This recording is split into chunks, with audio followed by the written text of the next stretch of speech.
ಪ್ರೀತಿಯ ವೀಕ್ಷಕರಿಗೆ ಶಂಕರಾನಂದ ಟಿವಿಗೆ ಸ್ವಾಗತ.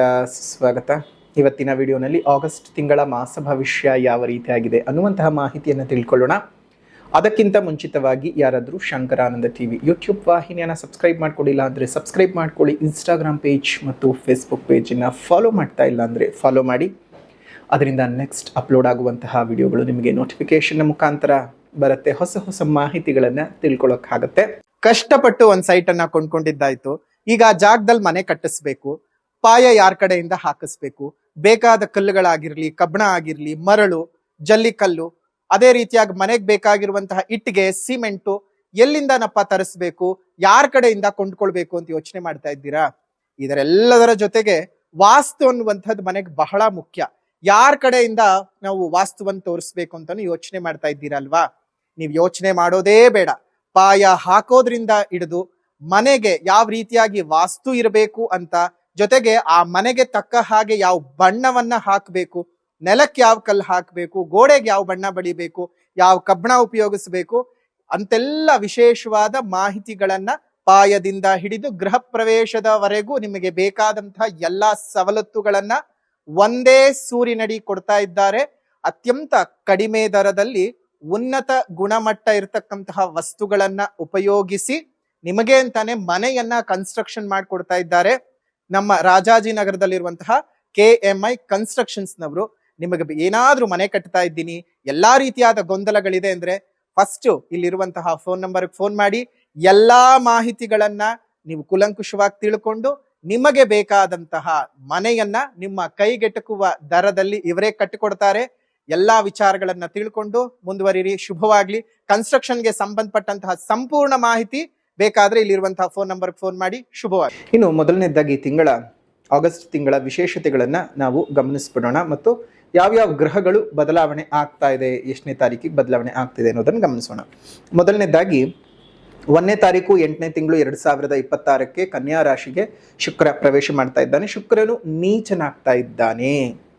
ಇನ್ನು 2ನೇ ತಾರೀಕು 8ನೇ ತಿಂಗಳು 2026 ಮಿಥುನ ರಾಶಿಗೆ ಒಂದು ಕುಜನ ಪ್ರವೇಶವಾಗ್ತಾ ಇರುವಂಥದ್ದು. 5ನೇ ತಾರೀಕು 8ನೇ ತಿಂಗಳು 2026 ಕಟಕ ರಾಶಿಗೆ ಬುಧ ಪ್ರವೇಶ ಮಾಡ್ತಾ ಇದ್ದಾನೆ. ಅದರಲ್ಲೂ 17ನೇ ತಾರೀಕು 8ನೇ ತಿಂಗಳು 2026 ಸಿಂಹ ರಾಶಿಗೆ ರವಿ ಪ್ರವೇಶ ಮಾಡ್ತಾ ಇದ್ದಾನೆ. 22ನೇ ತಾರೀಕು 8ನೇ ತಿಂಗಳು 2026 ಸಿಂಹ ರಾಶಿಗೆ ಬುಧ ಪ್ರವೇಶ ಮಾಡ್ತಾ ಇದ್ದಾನೆ. ಇದಿಷ್ಟು ಈ ತಿಂಗಳ ಗ್ರಹದ ಬದಲಾವಣೆಯ ಪರಿಸ್ಥಿತಿಗಳು. ಇನ್ನು ಈ ತಿಂಗಳ ವಿಶೇಷತೆಗಳು ಅಂತ ನೋಡಿದ ಸಂದರ್ಭಕ್ಕೆ ನಮಗೆ ಈ ತಿಂಗಳಲ್ಲಿ ಬರ್ತಕ್ಕಂತಹದ್ದು ಆಷಾಢ ಮತ್ತು ಶ್ರಾವಣ ಎರಡೂ ಬರುತ್ತೆ. ಈ ಆಷಾಢ ಮತ್ತು ಶ್ರಾವಣ ಎರಡು ಅರ್ಧ ಸಿಕ್ಕೋದ್ರಿಂದ ಮೊದಲನೇದಾಗಿ ನಮಗೆ ಈ ಒಂದು 4ನೇ ತಾರೀಕಿನಂದು ನಮಗೆ ವಿಶೇಷವಾಗಿ ನಡೆಯುವಂತಹ ಒಂದು ಚಾಮುಂಡೇಶ್ವರಿಯ ಉತ್ಸವ ನಡೆಯುತ್ತೆ. ಮೈಸೂರಿನಲ್ಲಿ ಚಾಮುಂಡೇಶ್ವರಿಯ ಜನ್ಮೋತ್ಸವ, ರೇವತಿ ನಕ್ಷತ್ರ. ಸೊ ಹಾಗಾಗಿ ಆ ಒಂದು ಜನ್ಮೋತ್ಸವ ನಡೀತಕ್ಕಂಥದ್ದು. ಅದಕ್ಕೆ ಬೇರೆ ಬೇರೆಯಾದಂತಹ ಪುರಾಣದ ಹಿನ್ನೆಲೆ ಏನಿಲ್ಲ. ರಾಜಮನೆತನದಿಂದ ನಡೀತಕ್ಕಂತಹ ಪೂಜೆಯ ಒಂದು ವಿಶೇಷ ಇರುತ್ತವೆ ಅಷ್ಟೇ. ಇನ್ನು 7ನೇ ತಾರೀಕು 8ನೇ ತಿಂಗಳು 2026 ಇನ್ನು ಆಷಾಢ ಮಾಸದ ಒಂದು ಶುಕ್ರವಾರದ ಲಕ್ಷ್ಮೀ ಪೂಜೆ, ಆಡಿ ಶುಕ್ರವಾರದ ಪೂಜೆ ಅಂತ ಕರಿತೀವಿ. ಅದಾದ ನಂತರ 12ನೇ ತಾರೀಕು 8ನೇ ತಿಂಗಳು 2026 ಜ್ಯೋತಿರ್ಭೀಮೇಶ್ವರ ವ್ರತ. ಅದನ್ನ ಭೀಮನ ಅಮಾವಾಸ್ಯೆ ಅಂತಲೂ ಕರಿತೀವಿ. ಯಾರ್ಯಾರು ಸುಮಂಗಲಿಗಳು ಇರ್ತೀರಿ, ತಮ್ಮ ಸುಮಂಗಲಿತ್ವ ಶಾಶ್ವತವಾಗಿ ಉಳಿಬೇಕು ಅಂತ ಹೇಳಿ ಪೂಜೆ ಮಾಡ್ಕೊಳ್ಳೋದು ಮತ್ತು ಮದುವೆ ಆಗದೇ ಇರತಕ್ಕಂತಹ ಒಂದು ಕನ್ಯೆಯರು ಉತ್ತಮವಾದಂತಹ ವರ ಬೇಕು ಅಂತ ಹೇಳಿ ಪೂಜೆ ಮಾಡಿಕೊಳ್ತಕ್ಕಂತಹದ್ದು ಈ ರೀತಿಯಾಗಿ ಮಾಡುವಂಥ ಪದ್ಧತಿ ಇರುವಂತಹದ್ದು ಇವತ್ತಿಗೂ ಇದೆ. ಇದನ್ನ ಸಂಜೀವಿನಿ ವ್ರತ ಅಂತಲೂ ಸಹ ಕರೀತಾರೆ. ಯಾಕಂದ್ರೆ ತಮ್ಮ ಗಂಡಂದ್ರ ಆಯುಷ್ಯ ಆರೋಗ್ಯಗಳು ಜಾಸ್ತಿ ಆಗಬೇಕು ಅಂತಲೂ ಸಹ ಸುಮಂಗಲಿಯರು ಇದೊಂದು ಪೂಜೆ ಪುನಸ್ಕಾರಗಳನ್ನ ಮಾಡೋದು ಉಂಟು. ಅದಾದ ನಂತರ 16ನೇ ತಾರೀಕು 8ನೇ ತಿಂಗಳು 2026 ಭಾನುವಾರದ ದಿವಸ ನಾಗ ಚತುರ್ಥಿ ಇದೆ. 17ನೇ ತಾರೀಕು 8ನೇ ತಿಂಗಳು 2026 ನಾಗರ ಪಂಚಮಿ ಇರತಕ್ಕಂತಹದ್ದು. ಅದೇ ರೀತಿಯಾಗಿ ಗಮನಿಸಿದಾಗ 21ನೇ ತಾರೀಕು 8ನೇ ತಿಂಗಳು 2026 ಶ್ರೀ ವರಮಹಾಲಕ್ಷ್ಮಿ ವ್ರತ. ಈ ವರಮಹಾಲಕ್ಷ್ಮಿ ವ್ರತವನ್ನ ಭವಿಷ್ಯೋತ್ತರ ಪುರಾಣದಲ್ಲಿ ಹೇಳಿದ್ದಾರೆ ಮತ್ತು ಇದನ್ನು ಮಾಡೋದ್ರಿಂದ ಸಕಲ ಐಶ್ವರ್ಯ, ಆಯುಷ್ಯ, ಆರೋಗ್ಯಗಳು ವೃದ್ಧಿಯಾಗುತ್ತೆ, ಇಷ್ಟಾರ್ಥಗಳು ಸಿದ್ಧಿಯಾಗುತ್ತೆ ಅನ್ನುವಂತಹ ನಂಬಿಕೆ ಇರತಕ್ಕಂತಹದ್ದು. ಜೊತೆಗೆ ಈ ಒಂದು ಶುಕ್ರವಾರ, ಶ್ರಾವಣದ ಶುಕ್ಲ ಪಕ್ಷದ ಮೊದಲನೇ ಶುಕ್ರವಾರ, ಈ ಒಂದು ಪೌರ್ಣಮಿಗೂ ಹಿಂದೆ ಬರ್ತಕ್ಕಂತಹ ಶುಕ್ರವಾರದ ದಿವಸ ಮಾಡಿಕೊಂಡು ಬಂದಿರತಕ್ಕಂತಹದ್ದು, ಅನಾದಿ ಕಾಲದಿಂದಲೂ ಮಾಡ್ಕೊಂಡು ಬಂದಿರತಕ್ಕಂತಹದ್ದು. ಸೊ ಹಾಗಾಗಿ ಹುಣ್ಣಿಮೆಗೆ ಬರ್ತಕ್ಕಂತಹ ಶುಕ್ರವಾರ, ಹುಣ್ಣಿಮೆಯ ಹಿಂದೆ ಬರತಕ್ಕಂತಹ ಶುಕ್ರವಾರಕ್ಕೆ ಪ್ರಾಮುಖ್ಯತೆಯನ್ನು ಕೊಟ್ಟು ಅಂದು ವರಮಹಾಲಕ್ಷ್ಮಿ ವ್ರತವನ್ನ ಮಾಡ್ತಾರೆ. ನಮ್ಮೆಲ್ಲ ವೀಕ್ಷಕರಿಗೆ ವಿಶೇಷವಾದಂತಹ ಸೂಚನೆ ಏನಪ್ಪ ಅಂತ ಹೇಳಿದ್ರೆ, ನಾವು ಕಳೆದ ವರ್ಷ ಹೇಳಿದ್ವಿ ಏನಂತ, ವಿಧವೆಯರು ವರಮಹಾಲಕ್ಷ್ಮಿ ವ್ರತವನ್ನ ಮಾಡಬಹುದಾ, ವಿಧವೆಯರಿಗೆ ಅವಕಾಶ ಇದೆಯಾ ಅಂತ ತುಂಬಾ ಜನ ಪ್ರಶ್ನೆ ಕೇಳಿದ್ರು. ಅದಕ್ಕೆ ನಾವು ಉತ್ತರವನ್ನು ಕೊಟ್ಟಿದ್ವಿ. ಅದೇನೋ ಹೇಳ್ತಾರೆ ನೋಡಿ, ಜಡೆಗೆ ಜಡೆ ಶತ್ರು, ಜಾತಿಗೆ ಜಾತಿ ಶತ್ರು ಅಂತೆ. ಹಾಗಾಗಿ ಎಷ್ಟೋ ಜನ ಹೆಣ್ಮಕ್ಳೇ ಅದಕ್ಕೆ ವಿರುದ್ಧವಾಗಿಯೂ ಮಾತಾಡಿದ್ರು, ವಿಧವೆಯರಿಗೆ ಹೆಂಗ್ರಿ ಅವಕಾಶ ಕೊಡ್ತೀರಾ ಅಂತ. ಆದ್ರೆ ಈ ವರ್ಷ ನಾವು ಹೇಳ್ತಾ ಇದ್ದೇವೆ, ಪುನಃ ಹೇಳ್ತಾ ಇದ್ದೇವೆ, ವಿಧವೆಯರು ಅಂತ ಯಾರು ನೀವು ಕರ್ಕೊಳ್ತಿದ್ದೀರಲ್ಲ, ಗಂಡ ಮೃತ ಆಗಿರ್ತಕ್ಕಂಥವ್ರು ಅವರಲ್ಲ ವಿಧವೆಯರು. ಈ ರೀತಿಯಾದಂತಹ ಮಾನಸಿಕ ರೋಗದಿಂದ ಬಳಲ್ತಿರ್ತೀರಲ್ಲ ನೀವು, ಗಂಡನಿದ್ದರೂ ವಿಧವೆಯರು. ಫಸ್ಟ್ ಆ ಮಾನಸಿಕ ರೋಗದಿಂದ ಆಚೆ ಬನ್ನಿ. ನೀವ್ಯಾರೋ ಅವ್ರನ್ನ ಕರೆದು ಕುಂಕುಮ ಕೊಡ್ಲಿಲ್ಲ, ವಿಧವೆಯರಿಗೆ ಅರ್ಶನ ಕೊಡ್ಲಿಲ್ಲ, ಅವ್ರಿಗೆ ಕುಂಕುಮ ಕೊಡ್ಲಿಲ್ಲ ಅಂತ ಯಾವ ವಿಧವೆಯರು ಸಹ ಯೋಚನೆ ಮಾಡೋದೇ ಬೇಕಾಗಿಲ್ಲ. ನಾನಿದ್ದೇನೆ, ಇನ್ನು ನನ್ನ ಆಶ್ರಮದಲ್ಲಿ, ನನ್ನ ಮಠದಲ್ಲಿ ಇದೇ ವರಮಹಾಲಕ್ಷ್ಮಿ ವ್ರತವನ್ನ ವಿಧವೆಯ ಕೈನಲ್ಲೇ ಆಚರಣೆ ಮಾಡಿಸ್ತೀವಿ. ಯಾರು ಬೇಕಾದ್ರೂ ಬರಬಹುದು. ನನಗೆ ಮಂತ್ಲಿ ಪೀರಿಯಡ್ಸ್ ಡೇಟ್ ಆಗಿ ಹೋಗ್ಬಿಟ್ಟಿದೆ, ನನಗೆ 3ನೇ ದಿವಸ 5ನೇ ದಿವಸ, ಯಾವ ಕಾರಣನೂ ಬೇಕಾಗಿಲ್ಲ. ನಿಮಗೆ ಬಂದು ಪಾಲ್ಗೊಳ್ಳುವಂತಹ ಇಚ್ಛೆ ಇತ್ತ ಖಂಡಿತವಾಗ್ಲೂ ನಿಮ್ಮ ಹೆಸರನ್ನು ಬರೆಸ್ಕೊಳ್ಳಿ, ಬನ್ನಿ. ಯಾವುದೇ ರೀತಿ ಹಣ ಕೊಡ್ಬೇಕಾಗಿಲ್ಲ, ಕಾಸು ಕೊಡ್ಬೇಕಾಗಿಲ್ಲ. ಯಾಕಂದ್ರೆ ನಮಗೊಂದು ವ್ಯವಸ್ಥೆಗೋಸ್ಕರ, ಇಷ್ಟು ಜನಕ್ಕೆ ಅಂತ ಗೊತ್ತಾಗ್ಲಿ ಅನ್ನುವಂತಹ ಉದ್ದೇಶಕ್ಕೋಸ್ಕರ, ಇಷ್ಟು ಜನ ಅಂತ ಲೆಕ್ಕಕ್ಕೋಸ್ಕರ ನಿಮ್ಮ ಹೆಸರನ್ನು ಬರೆಸಿ ಅಂತ ಹೇಳ್ತಿರೋದು, ಬೇರೆ ಇನ್ಯಾವುದೇ ಕಾರಣಕ್ಕೂ ಅಲ್ಲ. ನಿಮಗೆ ಮನೆಯಲ್ಲಿ ಮಾಡೋಕ್ ಸಾಧ್ಯ ಇಲ್ವಾ? ಯಾರು ಕರೆದು ಅರ್ಶನ ಕುಂಕುಮ ಕೊಡ್ತಾ ಇಲ್ವಾ? ವರ್ಷಕ್ಕೊಂದು ವ್ರತ, ಆ ವ್ರತವನ್ನು ನಿಮಗೆ ಮಾಡೋದಕ್ಕೆ ಬಿಡ್ತಾ ಇಲ್ವಾ? ಬನ್ನಿ ನಮ್ಮ ಆಶ್ರಮಕ್ಕೆ, ಸ್ವತಃ ನಾವೇ ಮಾಡಿಸ್ತೀವಿ. ವರಮಹಾಲಕ್ಷ್ಮಿ ವ್ರತ ಯಾರು ಏನು ಯೋಚನೆ ಮಾಡುವಂತಹ ಅವಶ್ಯಕತೆನೇ ಇಲ್ಲ. ಪೀರಿಯಡ್ಸ್ ಆಗಿರೋರು ಸಹ ನಿಮಗೆ ಮನೇಲಿ ಮಾಡ್ಕೊಳಕ್ ಆಗ್ತಿಲ್ವಾ? ಬನ್ನಿ. ಅಥವಾ ಮನೇಲಿ ಮಾಡ್ಕೊಳ್ಬಾರ್ದು ಅಂತ ನಿಮ್ ತಲೆ ಒಳಗೆ ಏನೇನೋ ತುಂಬಿದ್ದಾರಲ್ಲ ವಿಷಗಳನ್ನ, ಆ ವಿಷಗಳಿಂದ ಆಚೆಗೆ ಬನ್ನಿ. ಇದೇ ವರ್ಷದಿಂದ ಪ್ರತಿ ವರ್ಷ ಪ್ರತಿ ವ್ರತಗಳಿಗೂ ಅಷ್ಟೇ ನಮ್ಮ ಆಶ್ರಮ ಸದಾಕಾಲ ಬಾಗಿಲು ತೆಗೆದೇ ಇರತ್ತೆ. ಬರುವಂಥವ್ರನ್ನ ನೀವು ವಿಧವೆಯರಾ, ಮುತ್ತೈದೆಯರಾ, ನಿಮಗೆ ಪೀರಿಯಡ್ಸ್ ಆಗಿದ್ಯಾ, ನಿಮ್ಗೆ ಎಷ್ಟನೇ ದಿನ, ತಲೆ ಸ್ನಾನ ಮಾಡಿದೀರಾ, ಮೈಕ್ ಸ್ನಾನ ಮಾಡಿದೀರಾ, ಅದೇನು ಇಲ್ಲ. ಕೇಳೋವಂಥದ್ದು ಇಷ್ಟೇ, ನಂಬಿಕೆ ಇದೆಯಾ, ಭಕ್ತಿ ಇದೆಯಾ, ಶ್ರದ್ಧೆ ಇದೆಯಾ, ಮಾಡೋದಕ್ ಮನಸ್ಸಿದೆಯಾ, ಇಷ್ಟೇ ಕೇಳೋದು. ಇಷ್ಟಿದ್ರೆ ಆರಾಮವಾಗಿ ಬನ್ನಿ, ಆರಾಮವಾಗಿ ಅಮ್ಮನವರ ಪೂಜೆಯನ್ನ ಎಲ್ಲರೂ ಸೇರಿ ಮಾಡೋಣ. ಅಮ್ಮನವರ ಕೃಪೆಗೆ ಪಾತ್ರರಾಗಿ ಅಮ್ಮನವರಿಂದ ಸಿಗಬೇಕಾಗಿದ್ದಂತಹ ಎಲ್ಲ ಅನುಕೂಲಗಳನ್ನ ಪಡ್ಕೊಳ್ಳೋಣ. ಒಳ್ಳೇದಾಗ್ಲಿ. ಇನ್ನು ಮಾಸ ಭವಿಷ್ಯದ ಕಡೆ ಗಮನ ಹರಿಸೋದಾಯ್ತು ಅಂತ ಹೇಳಿದ್ರೆ, ಈಗಾಗಲೇ ಗ್ರಹಗಳ ಬದಲಾವಣೆಗಳ ಬಗ್ಗೆ ತಿಳ್ಕೊಂಡಿದ್ದೀವಿ. ರಾಶಿ ಭವಿಷ್ಯ, ಮಕರ ರಾಶಿನಲ್ಲಿ ಹುಟ್ಟಿರ್ತಕ್ಕಂಥವ್ರಿಗೆ ಗ್ರಹಸ್ಥ ಸ್ಥಿತಿಗತಿಗಳನ್ನ ಗಮನಿಸೋದಾಯ್ತು ಅಂತ ಹೇಳಿದ್ರೆ, ಉಚ್ಚಂಗತನಾಗಿರ್ತಕ್ಕಂತಹ ಗುರುವು ನಿಮ್ಮ ರಾಶಿಯಿಂದ 7ನೇ ಮನೆಯಲ್ಲಿ ಸಂಚಾರವನ್ನ ಮಾಡ್ತಾ ಇರತಕ್ಕಂಥದ್ದು. ಅದರ ಜೊತೆಗೆ 2ನೇ ಮನೆಯಲ್ಲಿರ್ತಕ್ಕಂತಹ ರಾಹು, 3ನೇ ಮನೆಯಲ್ಲಿರ್ತಕ್ಕಂತಹ ಶನಿ, ಷಷ್ಠದ ಕುಜ, ಅಷ್ಟಮದ ಕೇತು, ಭಾಗ್ಯದ ನೀಚ ಶುಕ್ರನ ಪ್ರಭಾವ. ನೋಡಿ, ಈ ಒಂದು ಗ್ರಹ ಸ್ಥಿತಿಗಳಿಂದಾಗಿ ನಿಮಗೆ ಯಾವ ರೀತಿಯಾದಂತಹ ಫಲಾನುಫಲಗಳಿದೆ ಅಂದ್ರೆ, ಮೊದಲನೇದಾಗಿ ನಿಮಗೆ ದೊಡ್ಡ ಬೃಹತ್ ಆಶೀರ್ವಾದ ಅಂತ ಹೇಳಿದ್ರೆ, ಬೃಹತ್ ಗ್ರಹಗಳ ಆಶೀರ್ವಾದ ನಿಮಗೆ ಬಂದಿರುವಂಥದ್ದು. ಅಂದ್ರೆ ಈ ಕಡೆ ಗುರುವಿನ ಅನುಗ್ರಹ, ಈ ಕಡೆ ಶನಿಯ ಅನುಗ್ರಹ ಎರಡೂ ಸಹ ಸಿಕ್ಕಿದೆ.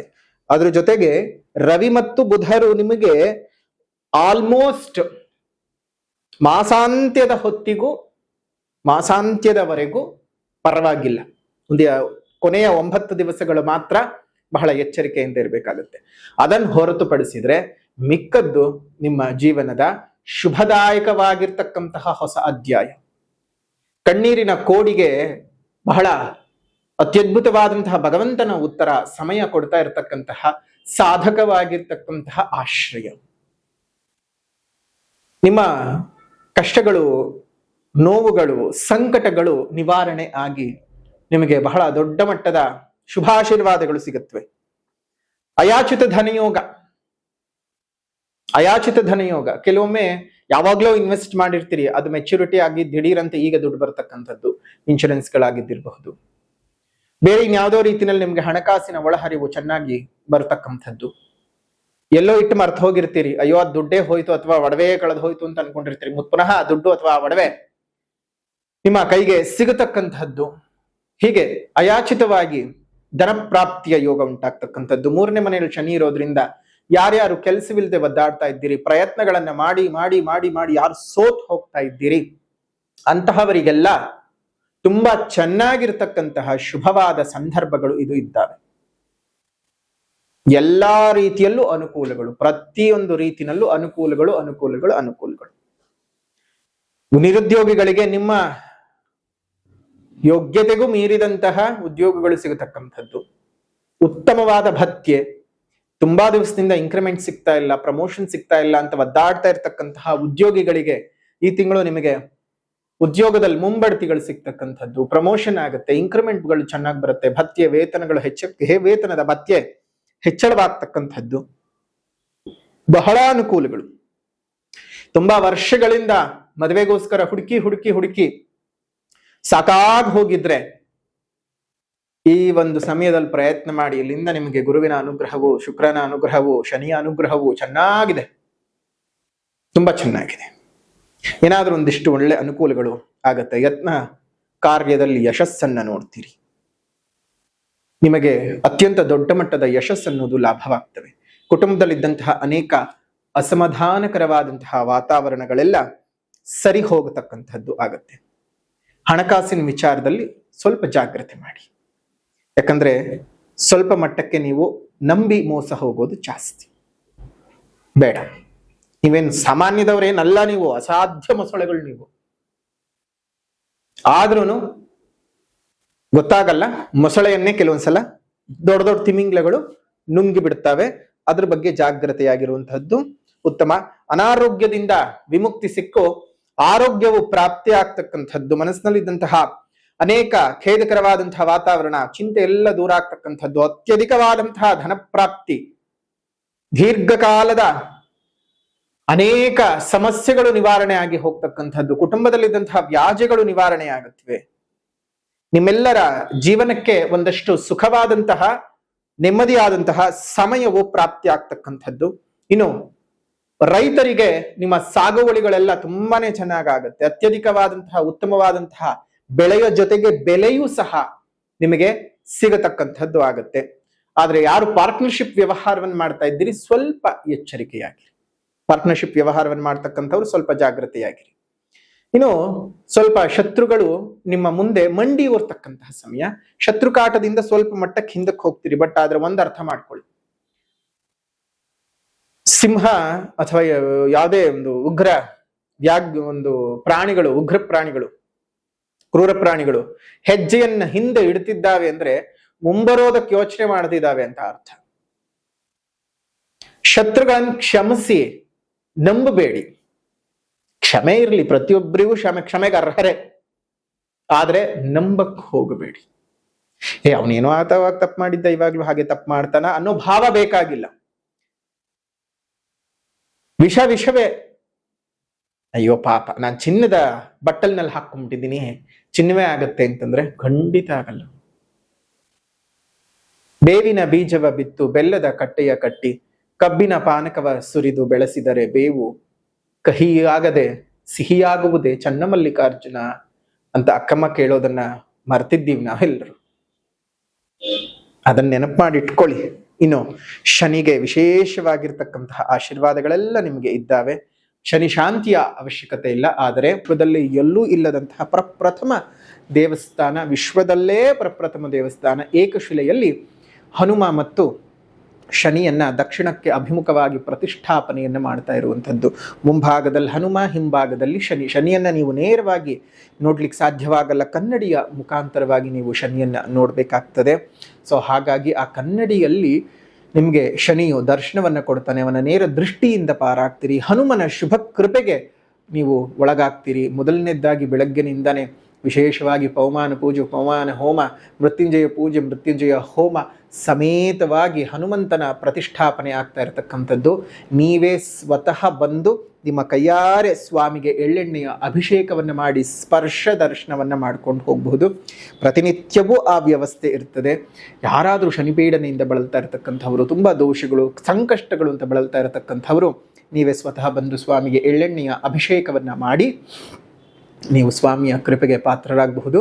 ಜುಲೈ 12ನೇ ತಾರೀಕಿನಂದು ನಡೆಯುವಂತಹ ವಿಶೇಷವಾದ ಶನಿ ಮಹಾಯಾಗದಲ್ಲಿ ನೀವೆಲ್ಲರೂ ಪಾಲ್ಗೊಂಡು ವಿಶೇಷವಾಗಿ ಶನಿ ದೋಷಕ್ಕೆ ಪರಿಹಾರ ಮಾಡಿಕೊಂಡು ಶನಿ ಪೂಜೆಯನ್ನು ಮಾಡಿಸ್ಕೊಳ್ಳಿ. ಅದಕ್ಕೆ ಶುಲ್ಕ 800 ರೂಪಾಯಿಗಳಿರುತ್ತವೆ. ಇನ್ನಷ್ಟು ಹೆಚ್ಚಿನ ಮಾಹಿತಿ ಬೇಕು ಅಂದರೆ ಇಲ್ಲೇ ಇರತಕ್ಕಂತಹ ಫೋನ್ ನಂಬರ್ಗೆ ಫೋನ್ ಮಾಡಿ ಸಂಪೂರ್ಣವಾದ ಮಾಹಿತಿಯನ್ನು ತಿಳ್ಕೊಂಡು ನೀವು ಬಂದು ಭೇಟಿ ಮಾಡಬಹುದು.